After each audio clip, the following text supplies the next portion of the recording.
story of the United States Navy's frogmen is a story of adventure, of brave men against the enemy and against the sea. Naval Special Warfare Forces have fought in every major U.S. conflict since World War II. They began as specially organized maritime commando units tasked with conducting reconnaissance, gathering intelligence, executing direct action missions, and clearing prospective landing beaches under the cover of darkness. Responding to President Kennedy's desire for the services to develop an unconventional warfare capability, U.S. Navy established SEAL Teams 1 and 2 in January of 1962.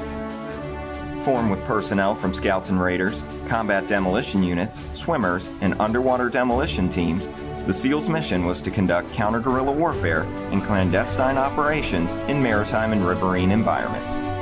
During the Vietnam War, Navy SEAL involvement began as advisory in nature, but changed by February of 1966 when a detachment from SEAL Team 1 arrived to conduct direct action missions until December of 1971. From then, all the way up to the turn of the century, Navy SEALs have been involved in conflicts across the globe, including Operations Urgent Fury, Just Cause, and Desert Shield. In the modern era, SEALs have been a cornerstone of U.S. warfighting strategy. During Operations Enduring Freedom, Iraqi Freedom, Inherent Resolve, and New Dawn, Navy SEALs conducted hundreds of special reconnaissance and direct action missions across the Middle East. NSW forces are heavily relied on by the DoD due to their unique skill sets as well as their capability to adapt and expand their expertise in an ever-changing landscape as the United States' premier maritime special operations force. Since their humble beginnings, NSW has grown to 8 active duty and 2 reserve SEAL teams whose missions are to train, equip, develop, deploy, and sustain special operations in support of geographic combatant commanders and U.S. national interests across the globe.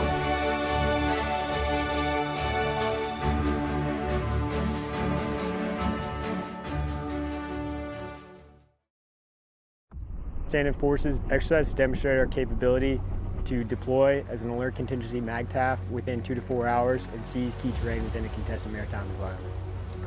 The ways that we're showing our lethality with the Marine Corps is being able to fight as light infantry unsupported for 3 to 4 days in a contested maritime environment. We're conducting EABO to dominate the contested littoral spaces, and what makes it important is near-peer competitors want to take those spaces, and we're going to prove them that they can. Doesn't matter what the next future fight looks like, Victor 1-2 specifically is going to be ready for that fight. At the drop of a hat, we could be called and we are ready. Standing Force exercise just showcases some of the key skills and functional areas of warfighting and maneuver that are going to be required to infiltrate some of those environments in order to set conditions for naval attachments to come through or larger land force to conduct actions inside of those regions.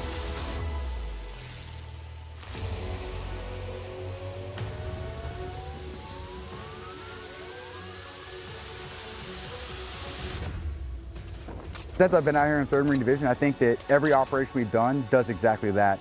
Every single thing we do, no matter if it's a platoon going to the field to conduct distributed operations, if it's conducting aerial inserts, aerial resupplies, maritime operations with our boat platoon and boat company, SiF-EX itself, those other operations, they're just showcasing that the Marine Corps is ever evolving, that we're going to be ready for the next fight, no matter what it looks like.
Take your donuts with you.